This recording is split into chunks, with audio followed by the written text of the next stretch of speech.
एक ऐसे घराने की कहानी जिस पर पुरस्कार मौत का साया मंडला रहा था। आजर, रतन कुमार, बरकत अली, एक शख्सियत के तीन मुख्तलिफ रूप। हालात की गर्दिश ने उसे एक जोगी के हाथों कठपुतली बना दिया था। जोगी जो हैरत अंगेज और नाकाबिले यकीन शैतानी कुव्वतों का मालिक था। वो अनमोल शय क्या थी जिसने जोगी को भी दीवाना बना दिया था। कुफ्र और ईमान के दरमियान जन्म लेने वाली एक पुरस्कार कहानी। वो काली ताकतों के नशे में चूर बलवान बनने चला था। उसने मौत को सामने देखकर अपना दीन और ईमान जोगी के हाथ बेच दिया था। नंगा मलंग कौन था, कहां से आया, महान बनने की ख्वाहिश उसे ले डूबी थी। अगर आपने इस कहानी को शुरू से नहीं सुना तो डिस्क्रिप्शन में इस कहानी की पहली किस्त का लिंक आपको मिल जाएगा। आइए चलते हैं कहानी की अगली किस्त की तरफ। मैं कुछ और कहना चाहता था, लेकिन दुर्गा मेरी निगाहों से ओझल हो गई। उसके मायने खेज मुस्कुराहट और आखिरी जुमला मेरी समझ में पूरी तरह नहीं आ सका। मैं कुछ देर गौर करता रहा, फिर मंडल में बैठकर विष्णु महाराज का जाप शुरू कर दिया। कई दिनों तक दुर्गा का तस्वुर मेरे जहन में जागता रहा। फिर मैं अपने जाप में इतना गर्क हो गया कि हर बात से बेनियाज हो गया। दुर्गा ने जब मुझे विष्णु महाराज का जाप करने का मशवरा दिया था तो मुझे हैरत ही हुई थी।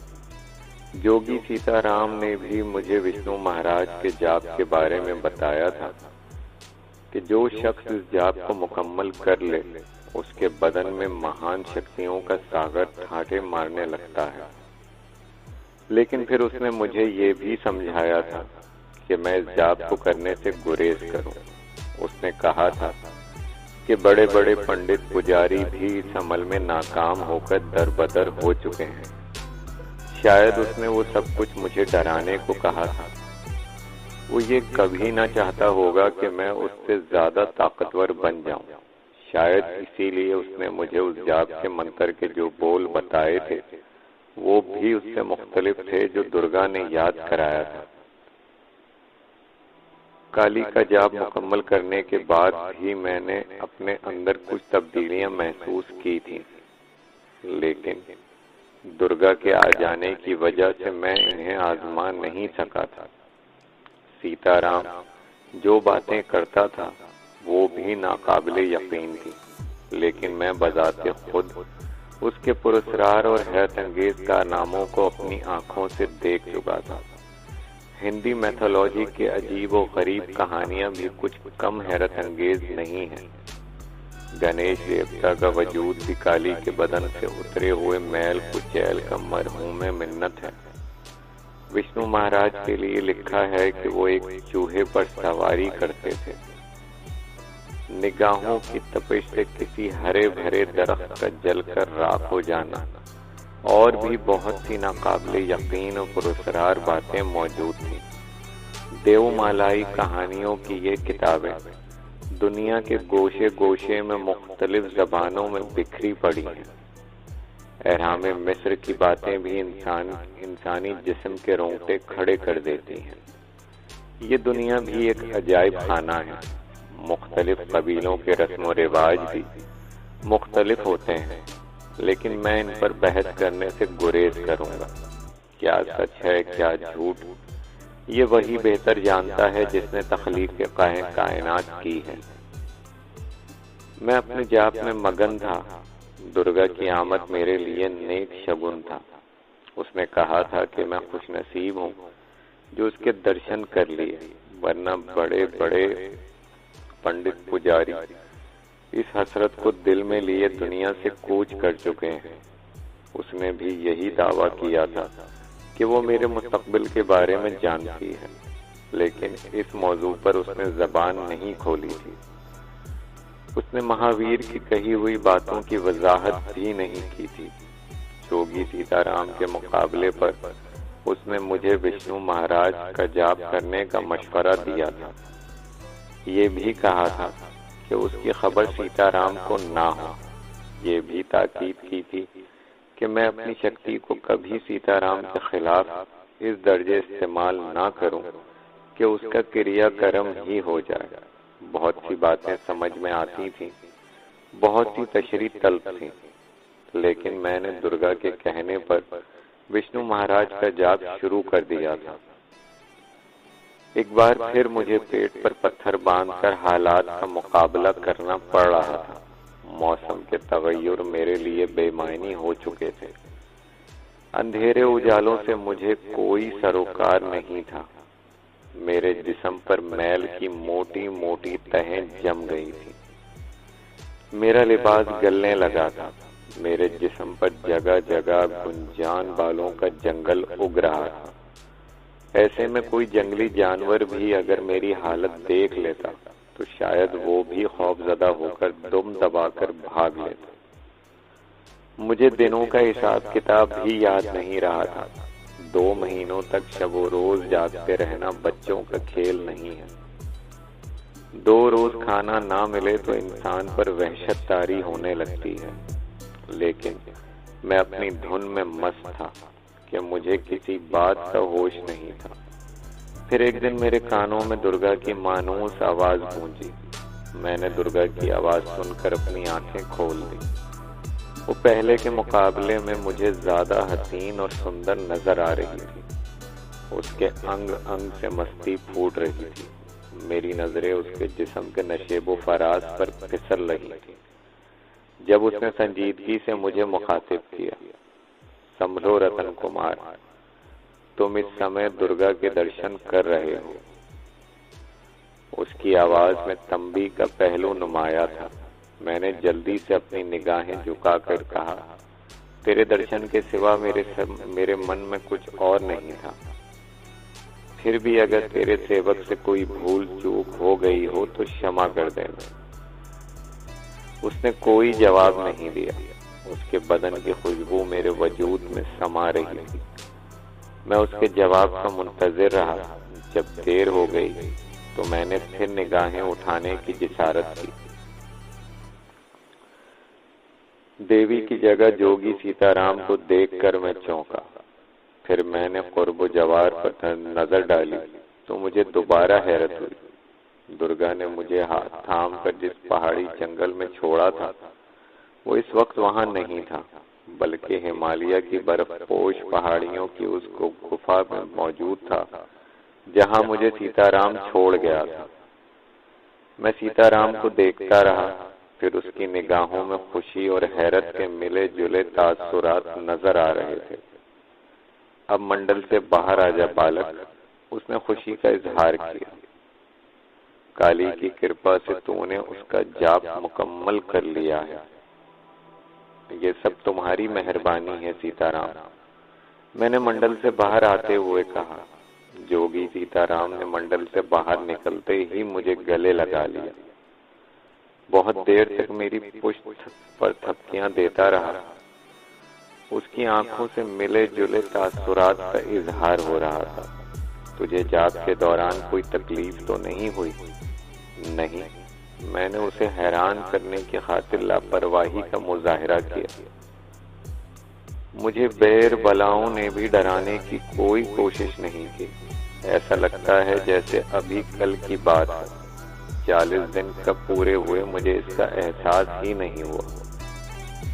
सीताराम मुझे हैरत से देखता और मेरी कामयाबी पर दिल खोलकर अपनी खुशी का इजहार भी करता रहा।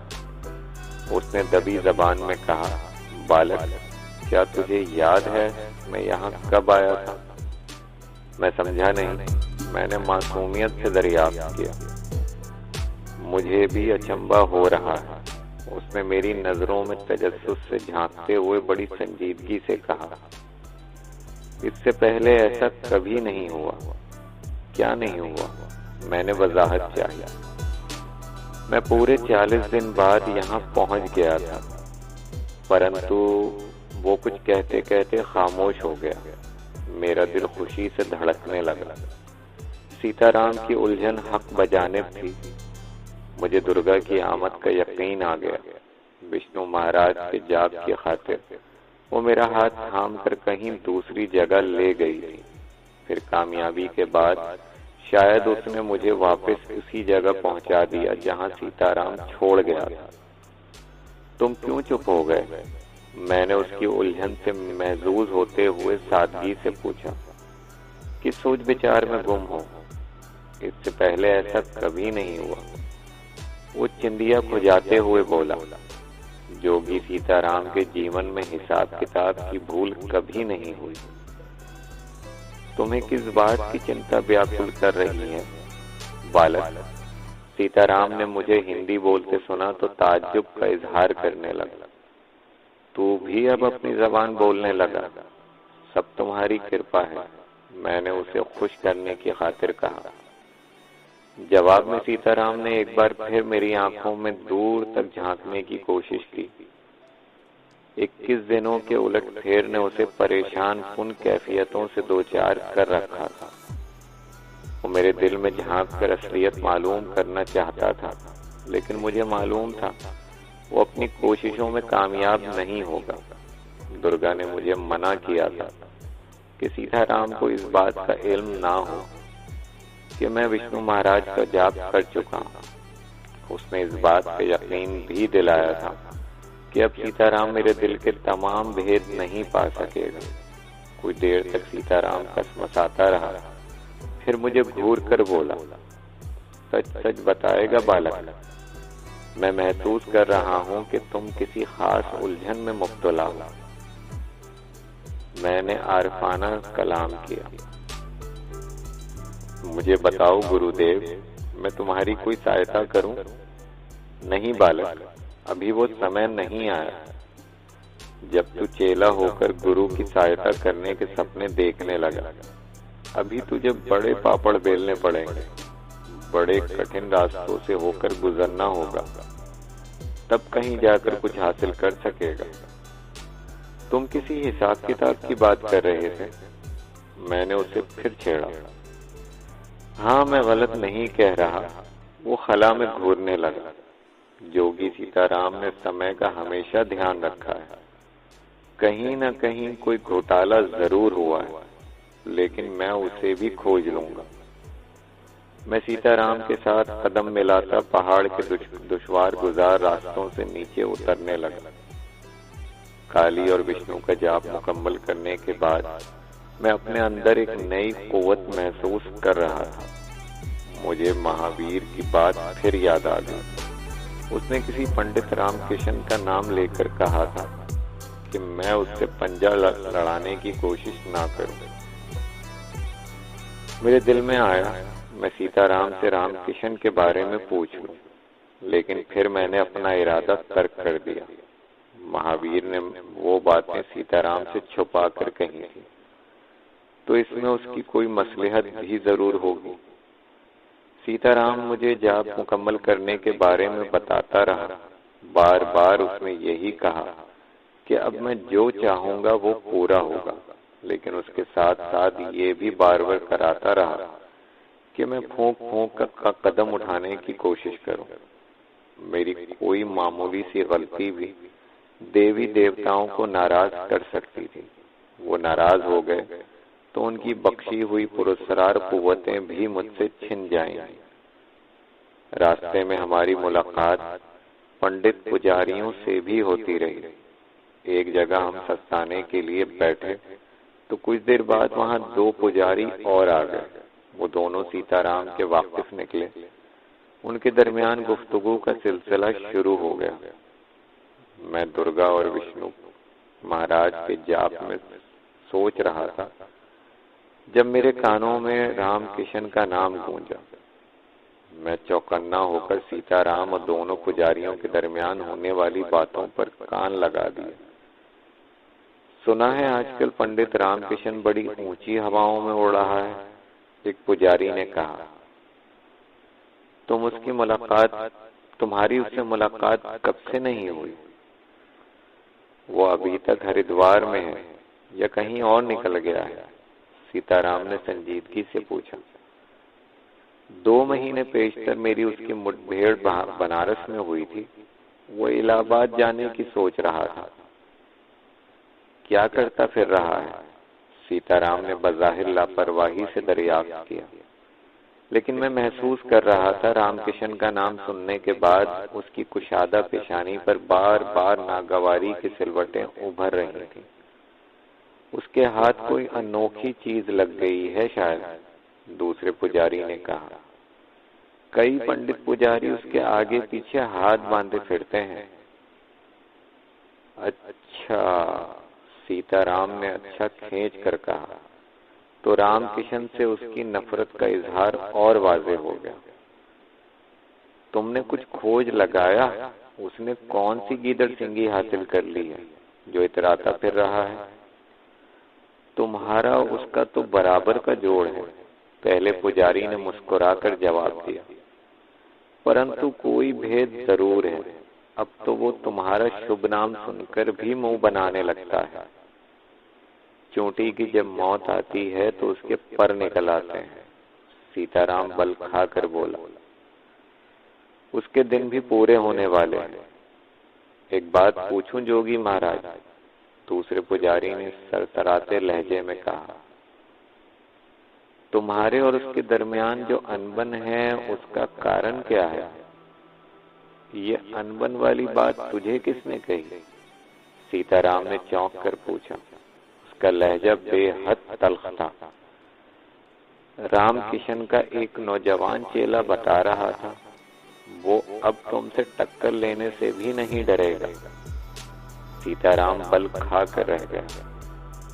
दोनों पुजारी कुछ देर बाद चले गए तो मैंने पूछ ही लिया, ये रामकिशन कौन है? एक मूर्ख, 2-4 मंत्र सीख कर बड़बोला बन गया है। सीताराम होंठ चबाते हुए बोला। पर अब उसके दिन भी करीब आ रहे हैं। जोगी सीताराम से बैर करना उसे बहुत महंगा पड़ेगा।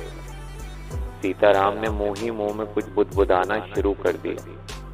मैंने उसे ज्यादा कुरेदना मुनासिब नहीं समझा। उसने गुस्से में अपनी रफ्तार बढ़ा दी। मैं भी उसके साथ कदम मिलाकर चलने लगा।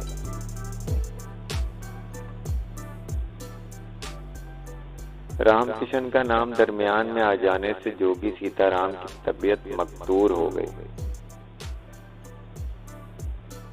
मेरा जाप मुकम्मल कर लेने के बाद वो बेहद खुश था। उसको इस बात का एहसास भी जरूर होगा कि अब मैं उसके लिए ज्यादा कारामद साबित होऊंगा। 21 दिनों का हिसाब उसकी समझ में नहीं आ रहा था, जिसकी वजह से वो बार बार उलझ रहा था। वो यकीनन 40 रोज मुकम्मल होने के बाद पहाड़ी गुफा में वापस आया होगा। मंडल को खाली देखकर मुझे ना पाकर उसका माथा ठनका होगा।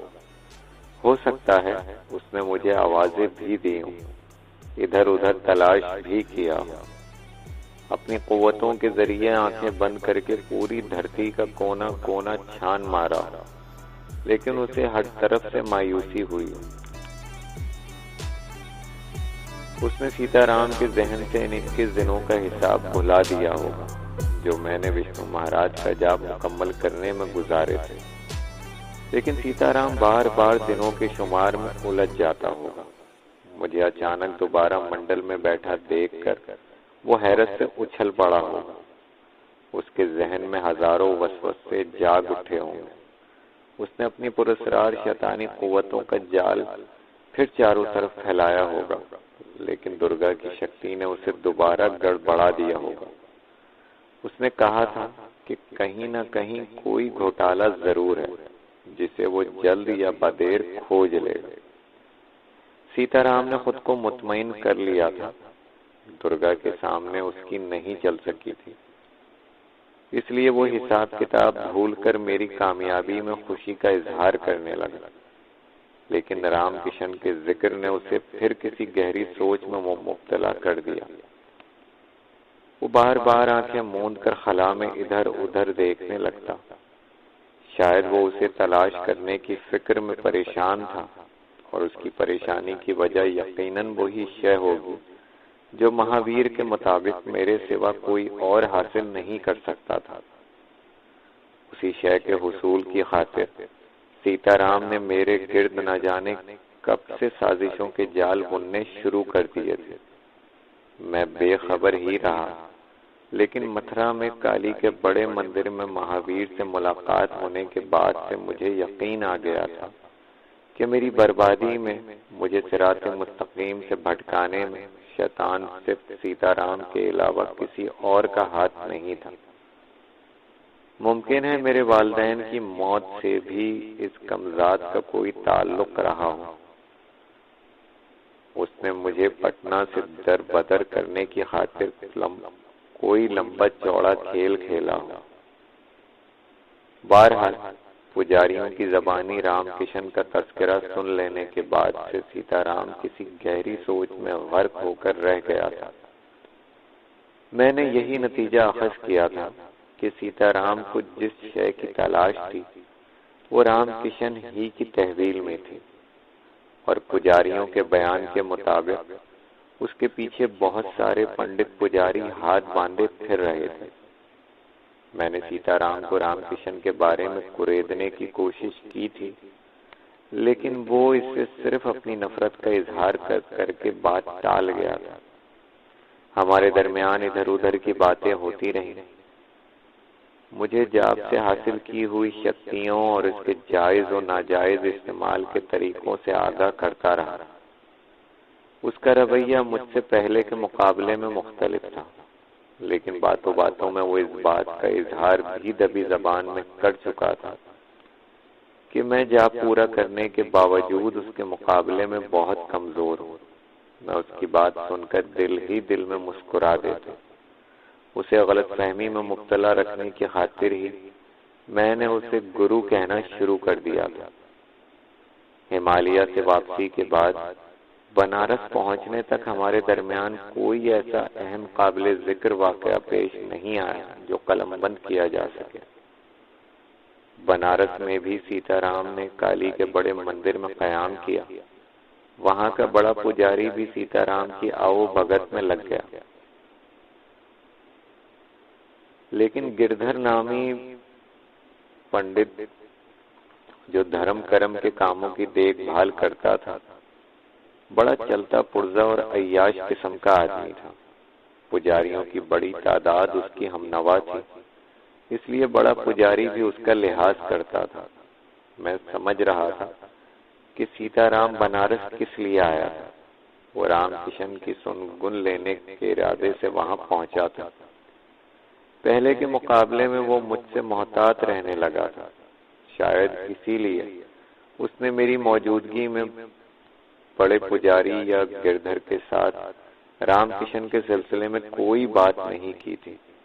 अकेले में कुछ पूछगछ की हो तो मुझे इसका इल्म नहीं, लेकिन मैं देख रहा था कि वो रोजाना सुबह स्नान और हलवा पूरी से फारिग होकर मुझे मंदिर में रहने की ताकीद करके चला जाता और रात गए वापस आता था।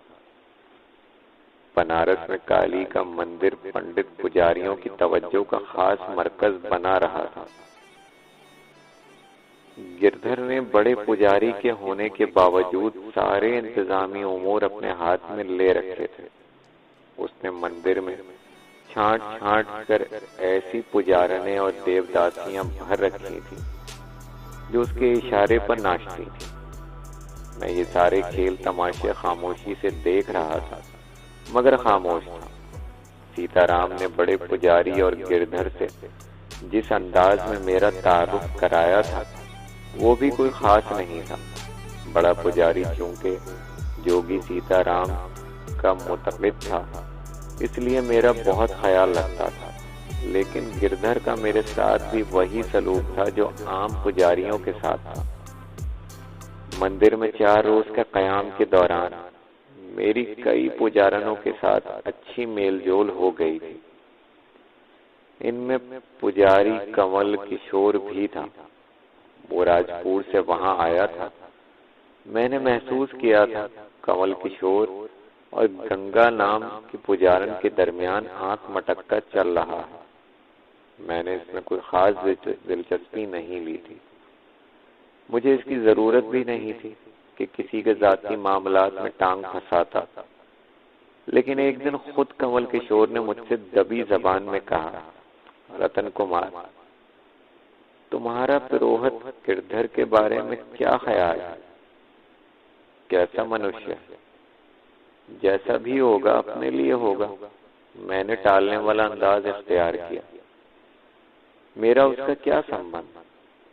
मैं गुरु सीताराम के साथ कुछ दिनों के लिए यहाँ आया हूँ, फिर किसी और तरफ निकल जाऊंगा। मैंने महसूस किया है कि बड़ा पुजारी जोगी महाराज का बड़ा ध्यान रखता है। अभी तुम गिरधर की बात कर रहे थे, अब बड़े पुजारी की बात करने लगे। बात क्या है? मैंने उसे टटोलने की खातिर दोस्ताना अंदाज तैयार किया। जो कुछ मन में है खुलकर कह डालो, वरना सीने पे बोझ रहेगा। मुझे गिरधर की नीयत में पुजारन गंगा की तरफ से खोट नजर आ रहा है। उसने दबी जबान में कहा। क्या मतलब? मैंने अनजान बनकर पूछा। पुजारन गंगा के साथ तुम्हारा क्या संबंध है? मैं उससे प्यार करता हूँ। कमल किशोर ने बड़ी मासूमियत से इकरार कर लिया। फिर तफसील बताते हुए बोला, गंगा ने मुझे बताया था कि गिरधर हर हफ्ते एक नई पुजारन के साथ रात बिताता है। मुझे उसका कहा मान लेती है वो सुखी रहती है। जो इनकार करती है, गिरधर उस पर कलंक का टीका थोप कर या तो सरगंजा करा के मंदिर से बाहर निकाल देता है या काली के चरणों में उसे भेंट चढ़ा देता है। किसी मुर्दार गिद्ध की तरह खतरनाक है। ऐसी खतरनाक चालें चलता है कि बड़ा पुजारी भी उसके धोखे में आ जाता है। क्या गिरधर ने गंगा के साथ भी कोई गलत बात की है? हाँ, गंगा बता रही थी कि उसने पूर्णमासी की रात उसे अपने साथ भोजन करने की दावत दी है। कमल किशोर ने होंठ काटते हुए कहा, इसी भोजन के बहाने वो बहुत सारी मासूम पुजारनों की मजबूरियों से खेल चुका है। तुम क्या चाहते हो?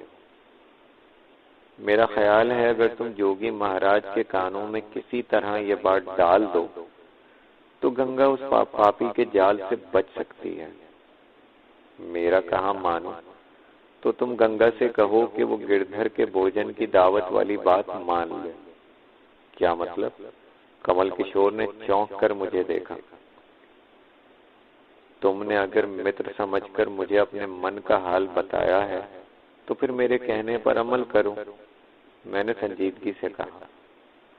पूर्णमासी की रात आने में अभी 2 दिन बाकी हैं। मैं इस अरसे में कोई न कोई ऐसा रास्ता जरूर निकाल लूंगा कि गिरधर अपने मकसद में कामयाब ना हो सके। लेकिन अगर ऐसा कुछ ना कर सके तो पुजारी गंगा, कोई चिंता मत करो, मैंने पूरे एतमाद से जवाब दिया। निश्चिंत हो जाओ, गिरधर अगर पापी है तो मैं उसे उसकी सजा जरूर दूंगा। कमल किशोर ने थोड़ी देर हिचकिचाने के बाद मेरी बात मान ली। काली और विष्णु महाराज का जाप मुकम्मल करने के बाद मैं भी किसी ऐसे मौके की तलाश में था जब अपनी शक्तियों का इम्तिहान ले सकूं। मुझे खुशी थी कि अपनी ताकत का मुजाहरा करने के लिए एक मंदिर का पुरोहित मेरे काम आने वाला था। पूर्णमासी की रात को मैं सीताराम और बड़े पुजारी के साथ बैठा बातों में मशगूल था जब बड़े पुजारी की जबान पर इत्तेफाक से रामकिशन का नाम आ गया। शायद वो एक लम्हे को भूल गया था कि मैं भी उनके दरमियान में मौजूद हूँ। उसने दबी जबान में सीताराम से कहा था, जोगी महाराज, मेरा कहा मानो तो अब तुम अपने मन से रामकिशन का ध्यान खुरच कर निकाल दो। क्यों? सीताराम ने बल खाकर पूछा। क्या अब इसमें कोई सुर्खात के पल लग गए हैं? मेरा ये मतलब नहीं था, बड़े पुजारी ने वजाहत की।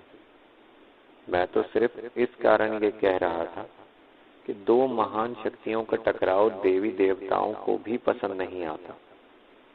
ठीक है, सीताराम ने अचानक मेरी मौजूदगी महसूस करते हुए बात टालने की कोशिश की। कोई और बात करो, रामकिशन को नर्क में झोंको, वो जैसा करेगा वैसा ही भरेगा। बड़े पुजारी को भी शायद अपनी गलती का एहसास हो गया था। वो भी सीताराम के जवाब में कुछ कहना चाहता था कि कमल किशोर बौखलाया हुआ अंदर दाखिल हुआ। मैं उसके आने का मकसद समझ गया था। तुम कौन हो बालक? बड़े पुजारी ने उसे मुखातिब किया। इस समय यहाँ क्या लेने आए हो? ये मेरा मित्र है, मैंने उठते हुए कहा। फिर सीताराम की तरफ देखकर बोला, गुरु, मैं इधर मंदिर के अंदर ही हूँ, कुछ देर में वापस आ जाऊंगा। नहीं, सीताराम ने शायद कमल किशोर के मन में झांक कर उसके आने का मकसद भांप लिया था। तुम अभी इन झमेलों में टांग मत फंसाओ। गुरु, मैंने पहली बार सीताराम की आंखों में आंखें मिलाकर संजीदगी से जवाब दिया। अगर तुम जान गए हो मैं कहाँ जा रहा हूँ तो फिर ये भी सुन लो कि मैं अपने मित्र को दिया हुआ वचन अवश्य पूरा करूंगा। धरती की कोई ताकत मुझे नहीं रोक सकती। सीताराम की आंखें खुली की खुली रह गई। शायद उसे मुझसे इस लबो लहजे में बात करने की तवक्को नहीं थी। मंदिर के बड़े पुजारी ने भी मेरी कैफियत महसूस कर ली थी। मैं इन दोनों को नजरअंदाज करके कमल किशोर के साथ बाहर निकल गया। मुझे गिरधर के कमरे तक पहुंचने में देर नहीं लगी। उसने पुजारनों के साथ रंगरलियां मनाने और पाप का नाटक रचाने की खातिर मंदिर के मशरकी गोशे में एक अलग थलग कमरा मुंतखब कर रखा था। मैं दनदनाता हुआ सीना ताने वहां पहुंच गया। अंदर से गंगा पुजारन की सहमी सहमी आवाज सुनाई दे रही थी। मुझ पर दया करो पुरोहित महाराज, तुम धर्म के नाम लेवा हो। मेरे जीवन में पाप का जहर मत घोलो, वरना मैं कुछ खाकर जान दे दूंगी। तुझसे पहले दूसरी पुजारनें भी मुझे मरने की धमकियां दे चुकी हैं, लेकिन मैंने आज तक किसी की अर्थी उठते नहीं देखी। पुरोहित गिरधर की नशे में डूबी आवाज उभरी। सोमरस पीने और जीवन का असली स्वाद चख लेने के बाद सब शांत हो जाती है। ये मन की भड़कती अग्नि है जो मनुष्य को चीखने चिल्लाने पर मजबूर करती है। तू भी शांत हो जा मेरी सुंदर हिरनी। भगवान के लिए मुझे बर्बाद मत करो। गंगा ने रहम की भीख मांगी। तुम तो मेरे पिता समान हो, तुम्हें लाज नहीं आती?